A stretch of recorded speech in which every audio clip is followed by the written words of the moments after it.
What would your younger self say about how your family turned out?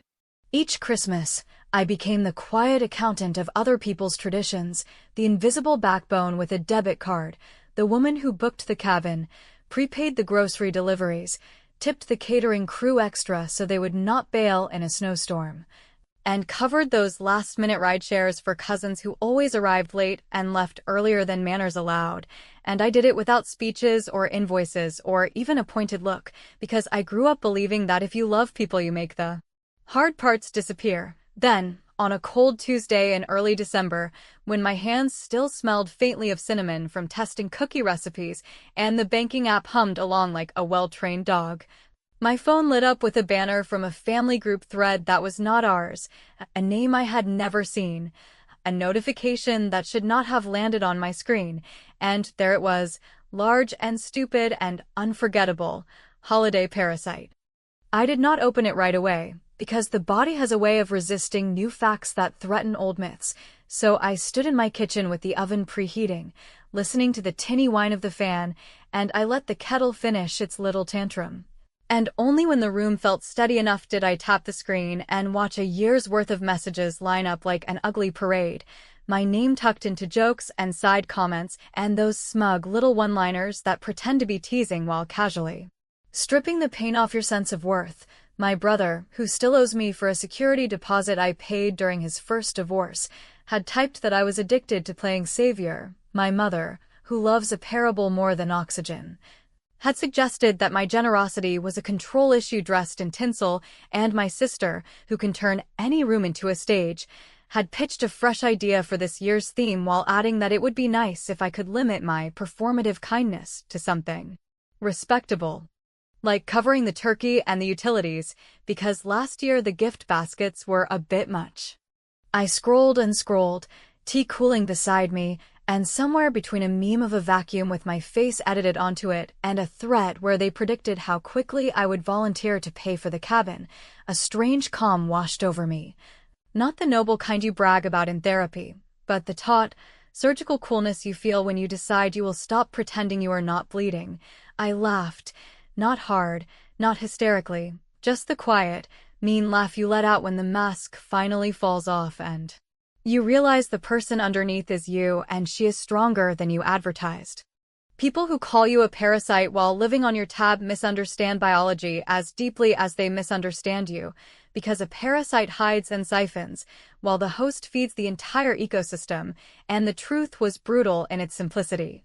I was the host, and I had been feeding a very cheerful colony, and they had convinced themselves that dinner magically appears because the table is festive and the napkins are folded like swans, and perhaps they sincerely believed that gratitude is old-fashioned and that fairness is a myth invented by people with less talent for taking. But the part that stung was not the mockery. It was how easy it seemed for them to forget that the electricity humming through their celebrations had a name on the bill, and it was mine.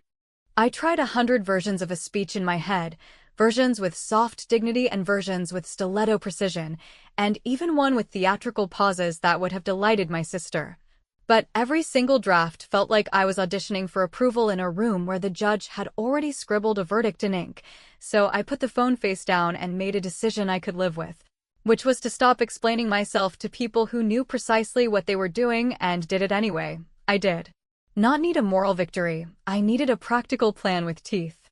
The plan began small, as good plans do, with one switch flipped and then another, a rehearsal for a larger silence. There was a sports streaming package that my brother enjoyed every winter.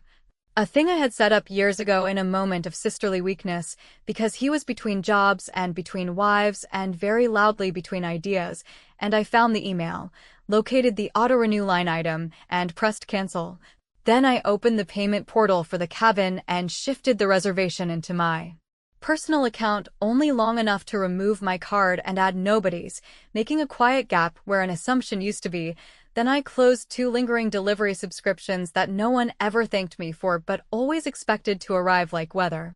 While the kettle reheated and the oven beeped its way into readiness, I scrolled back to that thread and watched them work out the color scheme for stockings while tossing my name around like a toy, and I saved copies of everything, not to publish or to weaponize online, but to keep my own memory honest. because gaslighting is not just a family hobby, it is a heritage craft, and I wanted receipts when my mother inevitably produced her favorite hymn about how I misunderstand humor. I did not. Reply, not yet, because there is a difference between a tantrum and a strategy, and I was done with tantrums. By the time the cookies came out perfectly misshapen in that way homemade things earn their charm, I had organized an elegant little row of dominoes across my life, not dramatic enough to look like revenge to the untrained eye, but each piece balanced with intention, each gap measured with a carpenter's patience. The first toppled when I sent a polite note to the cabin owner, a woman who runs her business with the spine of a general, asking her to put the reservation on hold until a new card was provided by the group, and the second fell when I removed my name from the catering pre-authorization with a breezy line about a small change in plans, and the third clicked into the fourth when I toggled notifications off for every thread that did not feed my peace.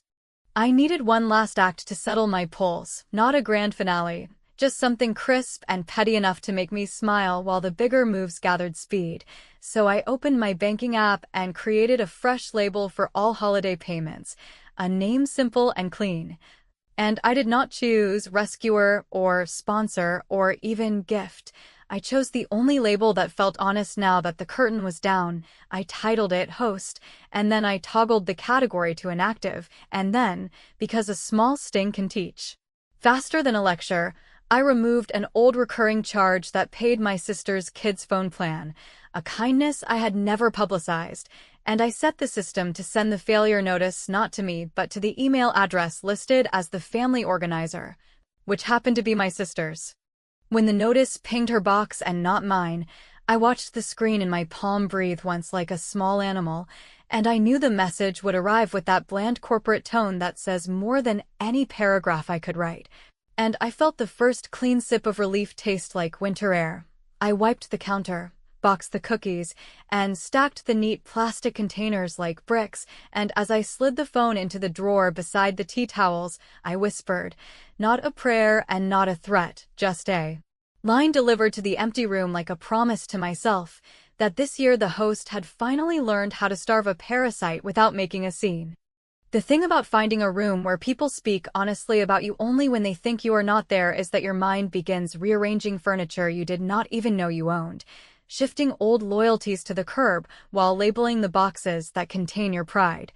And as the afternoon stretched into an evening full of half-frozen rain and muted streetlights, I sat at my kitchen table with the phone face down on a folded dish towel like it might bite if I let it see me looking shaken.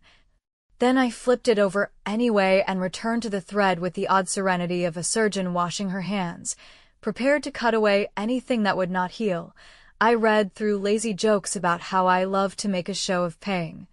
I read through my mother's brisk little fables about humility. I read through my sister listing out costs as if she were bravely taking on the burden while quietly appending my name beside each line item, and somewhere in the sheer boredom of their repetition I stopped being hurt and started taking inventory, not of what I had given them, which would take all night and make me reckless, but of what they actually depended on, what levers I had installed in the system that could be pulled as easily as closing a drawer. It turns out that when you have been the host for long enough, the map of dependence is not complicated. It is a single road with a handful of exits, and my name sits on every sign.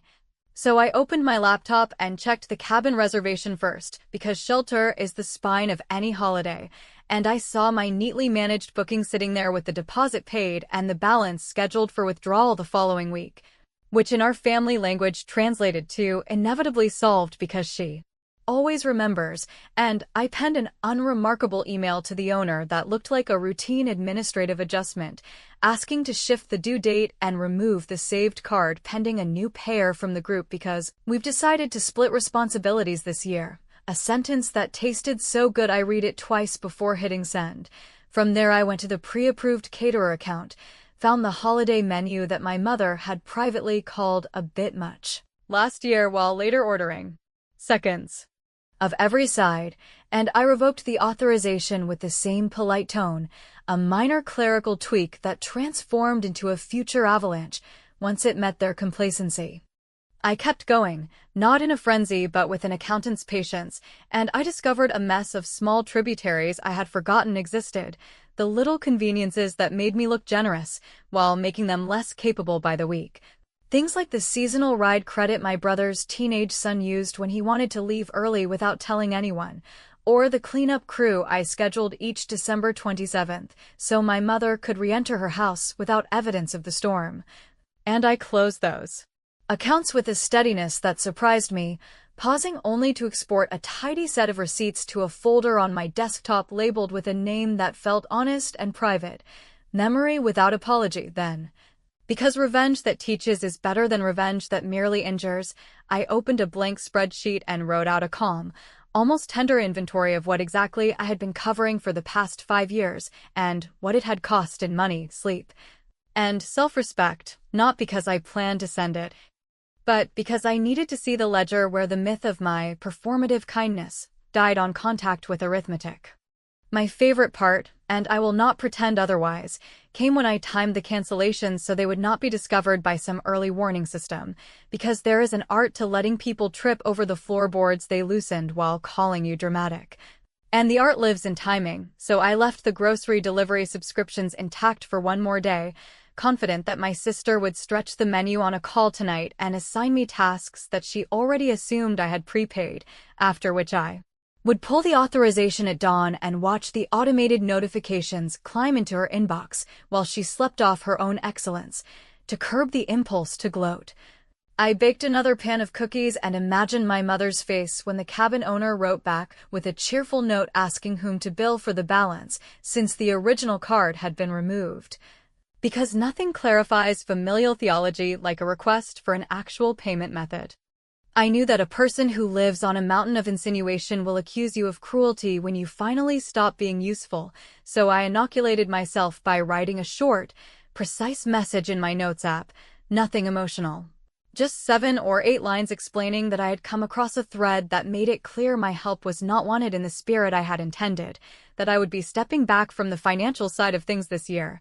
and that any pending bookings or services previously under my name had been released back to the group for reassignment, which meant they could all have the Christmas they preferred without the burden of my supposed control, and because I believe in mercy even when I am having fun. I added a final line with contact details for every vendor, including the cabin owner, the caterer, and the cleanup crew, almost like leaving a neatly labeled toolbox on the porch for people who never learned to change their own tire. What counted as revenge in that moment was not anger or spectacle or a public reckoning. It was the quiet reintroduction of reality into a family that had napped through it.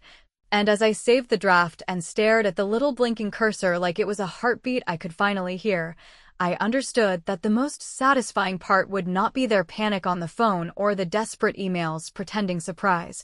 It would be the stillness on my end, the refusal to perform the role of rescuer in a play they had rewritten behind my back. And so, while the rain hissed against the window and the oven cooled and the kitchen grew dim in that late-hour way that makes you tell the truth, I screenshotted the worst of the thread. I attached the exports of the canceled authorizations, and I placed everything into one clean message that I would send at a time of my choosing, not to beg for regret or extract apologies, but to confirm, with documentation, that the myth had expired and the host had closed the kitchen, and then I placed the phone on the table and let the knowledge sit between us like a new piece of furniture that everyone would stub their toe on soon enough. Morning arrived with that metallic winter light that makes the kitchen look cleaner than it is, and I stood barefoot near the sink with a mug that had gone lukewarm while I rehearsed the choreography one last time, not because I doubted the plan, but because there is a specific pleasure in aligning every bolt before you swing the door shut, and I wanted that pleasure to land in my bones. I opened the laptop, verified that the cabin owner had replied with cheerful professionalism asking which member of the family would be providing the replacement card, saved her message to my growing archive, and then moved to the caterer's portal where the pre-authorization now wore a red banner that looked almost festive if you forgot the meaning. And I took a slow breath as I copied vendor contact details into the note I had drafted, polishing the language so it sounded like courtesy rather than indictment, because courtesy is a blade that cuts clean when you hold it steady. I scheduled the message for late afternoon, a window where my mother would be finishing her errands and my sister would be exiting a meeting that she would later blame for every oversight, and my brother, who confuses noise for effort, would be starting his daily sprint toward nothing in particular, which meant the notification would bloom across their screens at an hour when excuses are plentiful but solutions are not, and the timing alone would do half the work. I attached the screenshots of the group chat with tidy file names that made my point without theatrics: context 1, context 2, context 3, then added the concise ledger I had prepared. Not a bill, not even a total. Simply a list of obligations that had historically been handled by someone named me, paired with instructions for taking them back, which, if read without malice, resembled a reasonable handoff. But if read with a guilty conscience, would feel like a subpoena wrapped in ribbon. Before closing the lid, I made a final sweep through small items that would otherwise keep me awake later, like the ride credits and the cleanup crew, and I took the extra minute to send the crew an honest note thanking them for years of showing up after our chaos, explaining that another family member would coordinate if services were still needed, and I meant the gratitude, because the mark of being used is not that you become bitter toward everyone, it is that your appreciation gets sharper and more selective, which in my case meant I reserved it for people who did their jobs without commentary or moral fables. I printed their reply and filed it into the same folder where I kept everything else, a paper comfort in a digital story. A small proof that not all severed lines are ugly.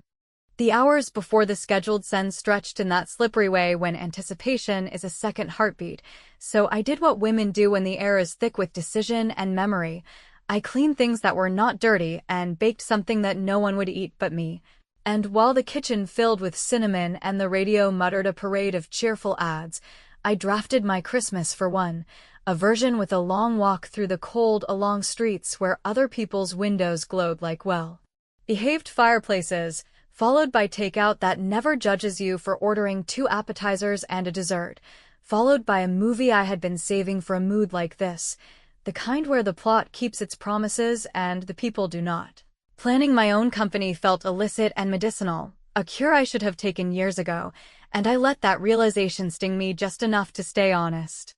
At 4:15, the message left my outbox like a paper boat set into a fast stream, and I watched the sent confirmation resolve into stillness, tasted the unfamiliar quiet of not chasing it with an apology in advance.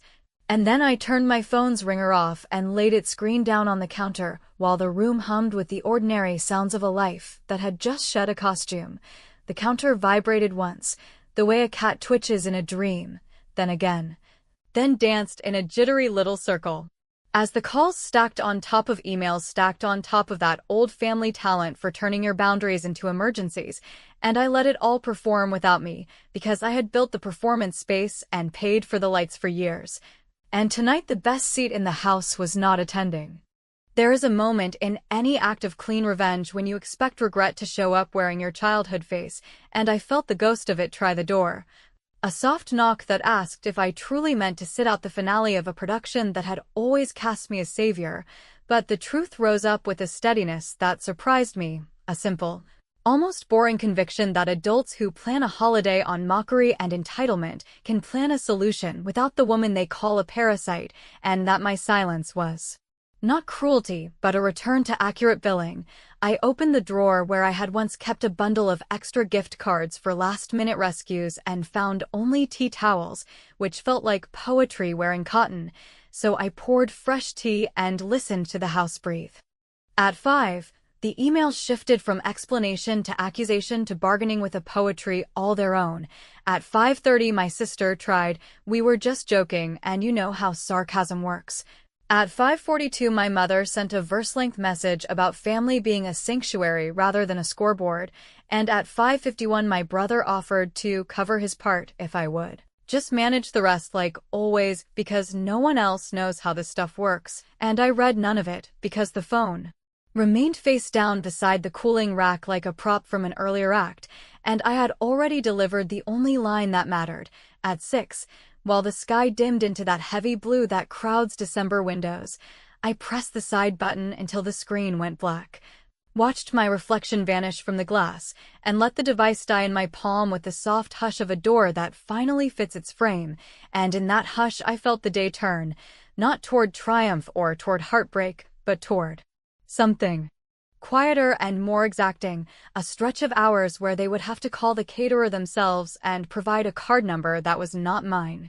Morning did not so much arrive as leak in through the seams of the blinds, a flat winter light that made every surface look honest, and I stood in the kitchen with last night's cup abandoned by the stove while the silence did its work on me. A careful sanding down of the urge to check the dead phone and rescue people who were finally learning to dial numbers that were not mine, and as I watched steam lift from the kettle like a shrug, I realized that the part of me that had always negotiated a truce between my dignity and their emergencies felt strangely unemployed, which was not a loss so much as a vacancy that I could decorate as I pleased. I opened my laptop instead, because the machine has never asked me to be the bigger person. And I found the inbox full of messages that had arrived while the phone lay face down like a stage prop. The subject lines lined up with the tense logic of a storm, question marks at first, then exclamation points, then all caps clarity about the kind of help they needed and the particular speed they required, yet also tucked among them were two messages that mattered and one that made me laugh out loud, which felt like a betrayal of the scene and also like oxygen. The first useful message came from the cabin owner, who wrote with that crisp kindness of women who have long ago stopped apologizing for their policies, saying that without a replacement card by end of day she would have to release the booking to her waitlist, which, given the date, was not a threat but a courtesy, and I read it twice because it contained the kind of boundary my family insists is cruelty when I draw it and common sense when a stranger does, and then I did a simple thing that tasted like a bite of cold apple. I forwarded it to the thread and to each individual address with the briefest possible note that did not beg or scold or interpret, merely the sentence that decisions had timelines and that this one had a clear end. The second useful message came from the caterer, equally calm and equally professional, confirming that without a deposit by noon she would free the team for another client who had been waiting, and I sent that along as well, not with relish, not with spite, but with the kind of efficient dispatch that a former version of me had reserved for saving everybody's face and now applied to teaching reality without a lecture. The third message, the one that made me laugh, was not meant to be funny, but sometimes the truth is a rude comedian, and this was from my sister, who had composed a paragraph that tried to braid apology and accusation into a single ribbon, suggesting that perhaps the group chat had been a place to vent normal frustrations, and that my dramatic decision to shut off access had escalated things unnecessarily, as if the cancellations I had queued were a tantrum rather than a quiet end to unpaid labor, and as if the word parasite had been a term of endearment embroidered on a pillow. I did not reply, because I had promised myself that today I would answer only where payment or contracts were concerned.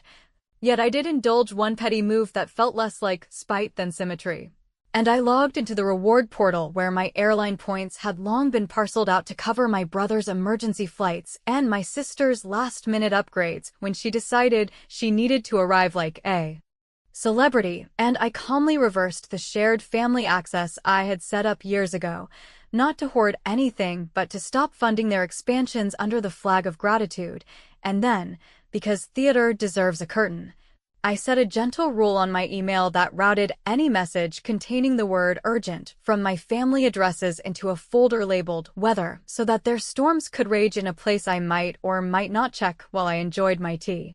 By mid-morning the replies had shifted tone from incredulity to strategy, which is to say they were now tossing around proposed solutions that all happened to situate me back at the center, ideas like, can you just pay the deposit and we will Venmo you later? Or, it would be simpler if you made the calls since you already know those people, or my mother's elegant classic where she reframes the whole problem as a miscommunication that can be solved by my resuming normal service while we process feelings as a family. And in the past I would have gone soft at the edge and offered a compromise that required me to do everything, but the new quiet in my chest did not translate their hymns the old way, so I wrote one final note that could pass in any court. A single paragraph acknowledging receipt of their messages and restating the timelines that did not originate with me, adding that I would be unreachable by phone for the day and that all vendor contacts were included below, and I signed off with my full name like a person who has learned that her first name alone invites familiarity where a boundary is required. Then I sent it, closed the laptop, and let the kettle sing. Because revenge without instruction is cheap, and because I am cruel only by their definition, I decided on one more adjustment that would improve their lives if they let it. And I searched the drawer where I keep warranties and spare cables until I found the folder for the tree and light set I had purchased 2 winters ago when my brother declared the old ones too depressing. At which point I texted the neighbor who sometimes helps me lift boxes and asked if he wanted a perfectly good set of lights and a 6-foot artificial pine that snaps together in minutes, and when he said his sister could use them, I taped a note to the box that read, "For a house where people say thank you," which was melodrama by my standards and therapy by theirs. And I set the box in the hallway with a satisfaction that did not need applause. Then I counted down the minutes to noon, and I made no calls, and I checked no threads, and when the clock slid past the hour I pictured the cabin owner opening her waitlist and the caterer tapping a different name into her calendar, and I sent a short final email to my mother with both confirmations attached and a sentence that said, with no music at all, that I hoped they would still have a beautiful day in whatever shape it took. Just after that send, before I could congratulate myself for resisting the old habit of explaining what should never have needed explanation, a new message appeared from an address I did not recognize at first, because I had not seen it since the week after my father's funeral, my aunt's name glowing like a door to a hallway I had boarded up, and the subject line was as bare as a confession. For plain words that managed to sound like a verdict and a plea at once, she told us everything, and as I hovered over it with the odd certainty that whatever sat inside would rearrange the story I thought I understood about who started what and why, the screen dimmed and a new email from my mother jumped the queue with a subject that stripped the paint from my composure. "I hope you're happy," after which the cursor blinked like a heartbeat I could no longer pretend not to hear, and I stared at the 2 subjects lined up like dueling witnesses and understood that opening either would pick a future. Christmas Eve crept in not with bells or hymns, but with the soft, industrial hum of a world moving along without me, and I realized that for the first time in decades my name was not inked into the blueprint of anyone's holiday, which felt both like abandonment and like air-filling lungs I did not know were empty. The phone remained powered off in the drawer where I had buried it 2 nights ago, and its silence had become a kind of furniture in the room, heavy but reliable, a presence that reminded me every hour that I had drawn a line and refused to sand it down into something palatable. I dressed slowly that morning, not in the bright sweater I usually wore for family gatherings, but in the soft clothes I reserved for cleaning or writing, and as I moved about the apartment I noticed how ordinary objects, the mug by the sink, the stack of unread books on the end table, the rug worn by years of pacing, seemed to vibrate with a strange new dignity, as if they finally belonged to me rather than serving as props in someone else's performance. The outside world had decorated itself into a postcard, with driveways lit in sharp colors and children herded by mittened hands toward cars stuffed with presents, and though part of me felt the pinch of exclusion, another part whispered that being excluded from something hollow is a mercy in disguise. I walked down to the corner market where a weary man was arranging cartons of lo mein and sesame chicken into plastic bags, and I ordered enough food for 2 people because I intended to treat myself like a guest of honor, even if the only audience was the humming refrigerator and the sound of my own fork against a paper container. While I waited, I caught sight of a family at the counter, 3 kids bouncing like loose marbles, their mother juggling coats and requests, and I thought of my own family's table, not yet set, possibly not even rented, and I felt no guilt. Only the certainty that every system I had supported had finally been returned to its rightful architects. Back in my apartment, I laid out the food with deliberate care, opening cartons as though they were gifts from a benevolent stranger, pouring wine into the only unchipped glass I owned,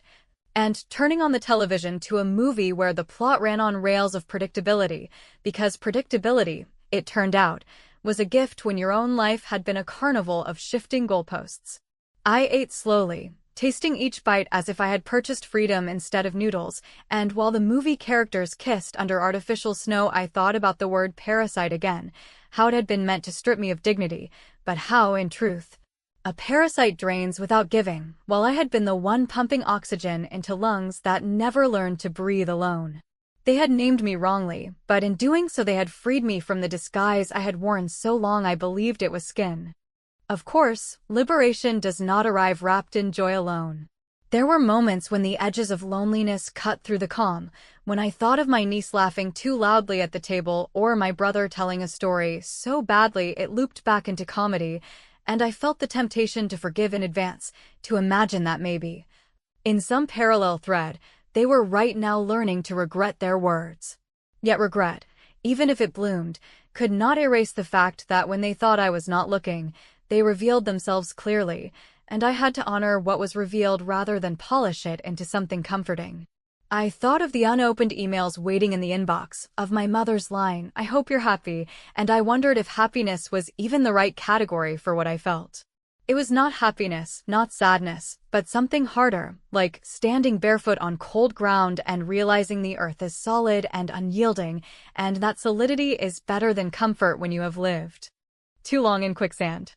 By the time the credits rolled and the wine bottle was half empty, I had accepted that this Christmas would not be a story of reconciliation or triumphant confrontation. Instead, it was a story of absence. My absence from the machinery that had devoured my patience and my earnings year after year, and though absence is not glamorous, it can be decisive. I cleaned up the dishes, stacked the empty containers, and walked to the window where the city's lights flickered in their careless brilliance, and I thought of the family cabin, possibly dark, possibly frantic with last-minute improvisation,